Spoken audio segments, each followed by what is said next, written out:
이제 볼 말씀은요, 누가복음 16장 1절에서 13절입니다. 매일 성경 152페이지에 있습니다.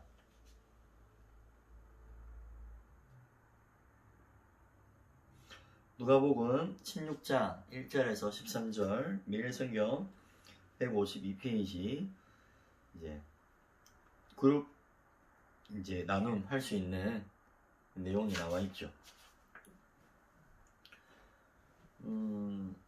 1번 바로 볼게요. 불의한 청지기가 직분을 잃었다고 합니다. 1절과 3절 내용에서 사실 이 청지기가 직분을 잃은 것은 아니죠. 왜냐하면 1의 1 보면 주인이 청지기에 관해 어떤 소식을 듣습니까? 1절 말씀을 보니 또한 제자들에게 이르시되 어떤 부자에게 청지기가 있는데 그가 주인의 소유를 낭비한다는 말이 그 주인에게 들린지라. 주인의 소유를 낭비한다라는 소식이 주인에게 들렸습니다. 부자는 청지기에게 어떤 처분을 내립니까? 2절 말씀 보면 주인이 그를 불러 이르되 내가 내게 대하여 들은 이 말이 어찌 됨이냐. 내가 보던 일을 세마라. 청지기 직무를 계속하지 못하리라 하니,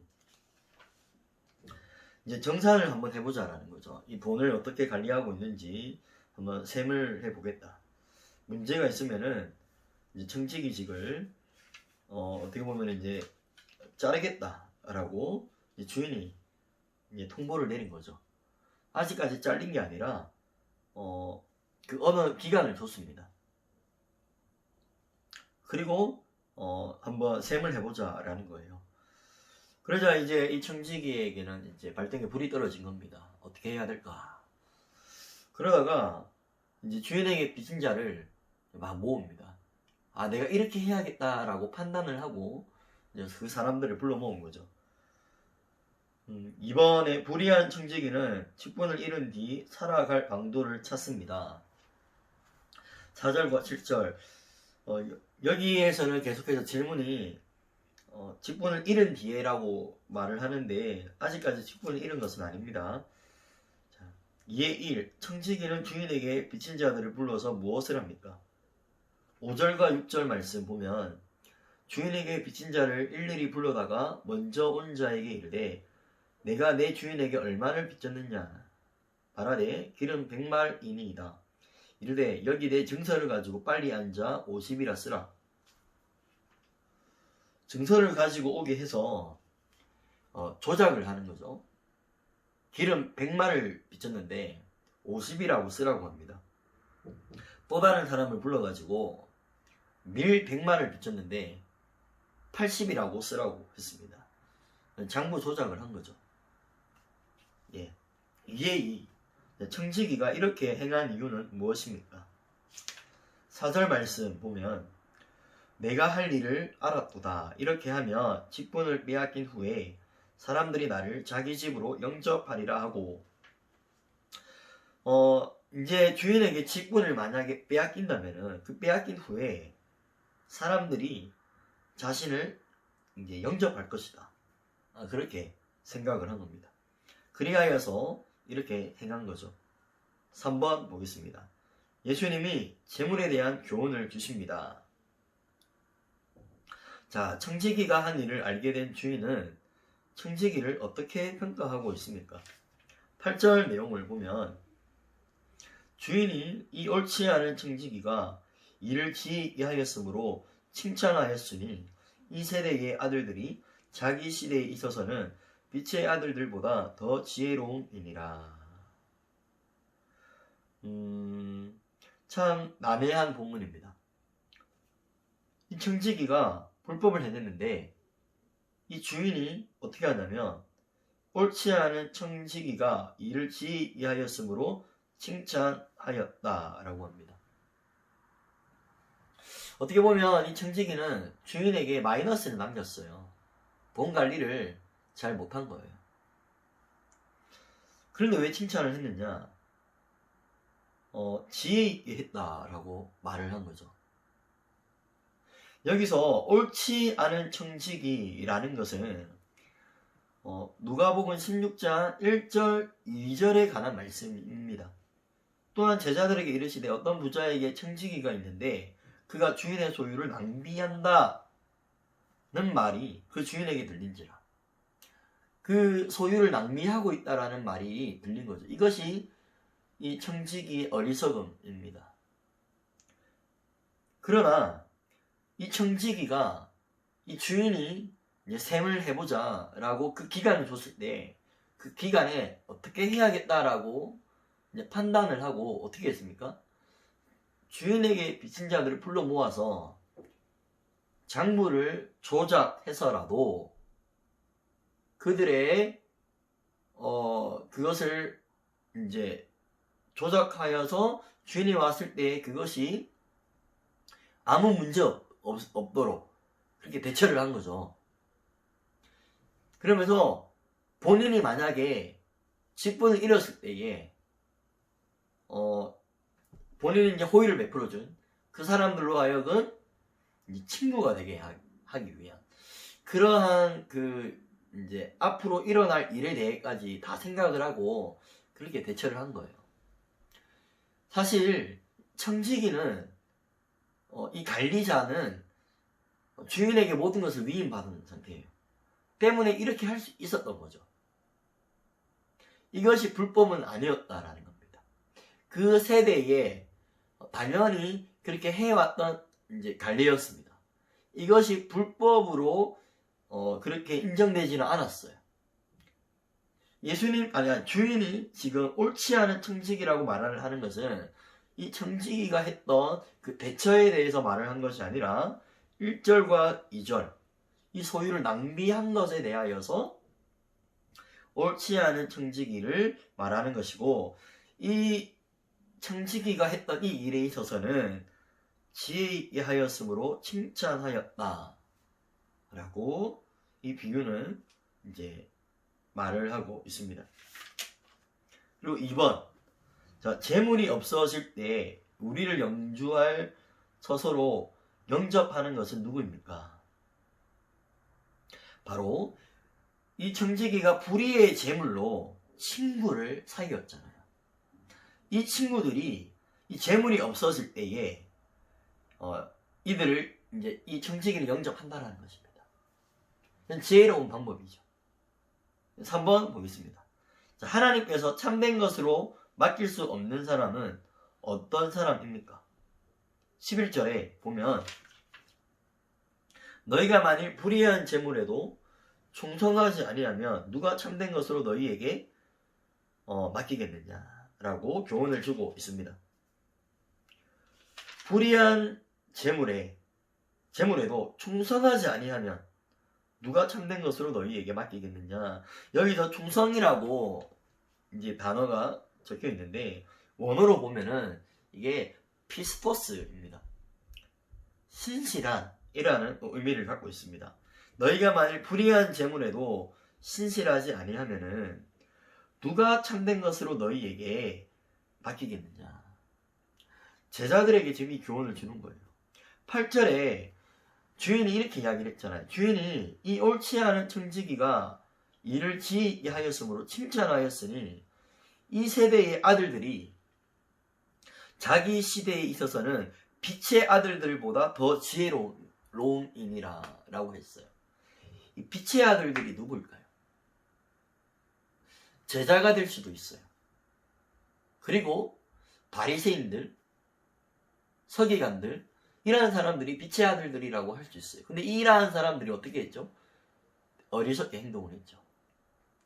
바리새인과 서기관들 이러한 사람들이 어떻게 보면은 하나님의 말씀을 받은 자고 하나님의 말씀을 가르치는 자로서 빛의 아들들이라고 할 수 있어요. 그런데 그 세대의 아들들보다 더 어리석은 거죠. 이들보다 그 세대의 아들들이 더 지혜롭다라는 거예요. 예수님은 이 비유를 통하여서 제자들에게 교훈을 줍니다. 불의한 이 재물에도 신실하게 사용할 수 있어야 된다는 거죠. 이 청지기는 이 불의한 재물을 가지고 어떻게 보면은 사람들을 사기였습니다.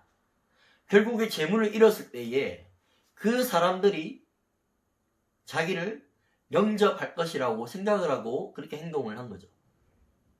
이 세대의 아들들도 그렇게 지혜롭게 행동을 했다라는 겁니다. 사실 이 말씀, 이 비유가 종말론적인 관점으로도 우리가 적용할 수도 있습니다. 우리가 하나님께 받은 재물이 있습니다. 많은 것들이 있습니다. 이것들을 우리가 잘 사용해야 되죠. 이 재물을 가지고 내 사용만 채우면은 어떻게 되겠습니까? 세상의 사람들도 다 잃어버리는 거예요. 그러나 이것을 가지고 내가 하나님이 주인이다라는 의식을 가지고 내가 이 재물을 쓴다면은 나에게는 검소하게 그리고 이웃들에게는 베풀 수가 있는 거겠죠. 이것을 통하여서 그 사람들의 마음을 얻을 수 있고 복음이 흘러가는 통로가 될 수도 있는 것입니다. 우리가 이 청지기의 삶을 살아야 됩니다. 불의한 청지기가 아니라 신실한 정직한 청지기의 삶을 살아야 되는 거겠죠. 예수님은 이 비유를 통하여서 제자들에게 교훈하고 있는 것입니다. 이 세대의 아들들이 빛의 아들들보다 더 지혜롭다는 거예요. 너희는 그렇게 되지 말라는 거예요. 물론 이 맡은 거에 있어서 충성스럽게 관리를 해야 됩니다. 더 나아가서 이것을 이웃들에게 흘려보낼 수 있는 자가 되어야 된다라는 거겠죠. 나눔 1. 우리는 주인이 아니라 청지기입니다. 소유는 물론이고 사업, 직장, 건강, 시간 등 모든 것이 하나님이 내게 맡기신 것입니다. 내가 주인이라는 생각을 품을 때와 하나님이 주인이라는 생각을 품을 때 우리의 삶은 어떻게 달라질 것인가 라고 생각합니까? 내가 하나님의 청지기인 것을 인식하여 변화된 모습이 있다면 서로 나누어 봅시다. 여러분은 가지고 있는 것들이 여러분의 것입니까? 아니면 하나님의 것입니까? 하나님의 것이라고 생각을 한다면은 이것에 대한 씀씀이도 달라질 것입니다. 내가 청지기라는 것을 인식하여서 변화된 모습이 있다면 한번 나누어 보시기를 바랍니다. 나눔 2번. 불의한 청지기였던 우리는 살 길을 찾아 영원한 친구이신 예수님을 사귐으로 구원을 얻었습니다. 이제 우리는 예수님과 동행하는 삶을 살아야 합니다. 이는 예수님의 이름으로 이웃에게 베푸는 삶입니다. 이웃에게 사랑을 실천하기 위해 구체적으로 어떤 노력을 하고 있습니까? 우리는 예수님으로 말미암아 구원을 받았죠. 예수님과 동행하는 삶을 살아야 되는데 그것은 예수님의 이름으로 이웃에게 베푸는 삶이라고 합니다. 여러분의 모습 속에 삶 가운데에 이웃을 사랑하고 섬기고 그분의 사랑을 흘려보내는 모습들이 어떻게 있나요? 이웃에게 사랑을 실천하기 위해 구체적으로 어떤 노력을 하고 있습니까? 나눔 3번. 하나님이 맡기신 재물도 충성스럽게 사용하지 않는 사람은 참된 진리를 가진 사람이라고 말할 수 없습니다. 하나님만 섬기는 사람이 재물을 모으고 사용할 때 따라야 할 원칙은 무엇이라고 생각합니까? 내 소유가 하나님의 것임을 인정하기에 실천하려고 애쓰는 구체적인 재정의 원칙은 무엇입니까? 오늘 이 말씀의 결론은요, 결국은 13절의 내용이죠. 제가 읽어드릴게요. 집 하인이 두 주인을 섬길 수 없나니 혹 이를 미워하고 저를 사랑하거나 혹 이를 중히 여기고 저를 경히 여길 것임이니라. 너희는 하나님과 재물을 겸하여 섬길 수 없느니라.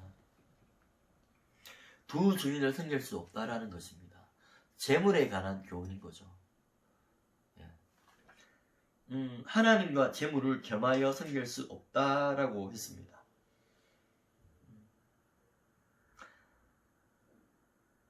제자들에게 주는 교훈인데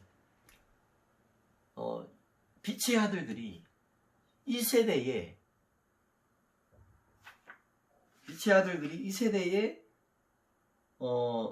8절에 이 세대의 아들들보다 못하면 되겠습니까? 우리가 재물을 잘못 사용하면요, 사람들 다 잃어버려요. 그렇게 하면 안 되겠죠. 이 재물을 하나님 앞에 충성스럽게, 진실하게, 정직하게 사용하고 이웃들에게 베푸는 삶으로 하여 하나님 앞에 영광 돌리고 하나님 앞에 칭찬받는 우리가 되기를 소망합니다. 기도하겠습니다. 하나님 아버지, 오늘 말씀을 살펴보았습니다. 이 말씀을 통하여서 우리가 청지기의 삶을 살게 하여 주시고 불의한 청지기가 아니라 주님께서 우리에게 맡겨주신 것을 잘 관리하고 하나님 충성스럽게 정직하게 잘 사용하고 또한 이웃들에게 잘 흘려보내어서 주인에게 칭찬받는, 하나님에게 칭찬받는 우리가 될 수 있도록 하나님 우리의 마음을 주장하여 주시옵소서. 두 주인을 섬기지 않도록 하나님 은혜 베풀어 주시옵소서. 주님께서 항상 함께 하실 것을 믿고 예수님의 이름으로 기도드리옵나이다. 아멘.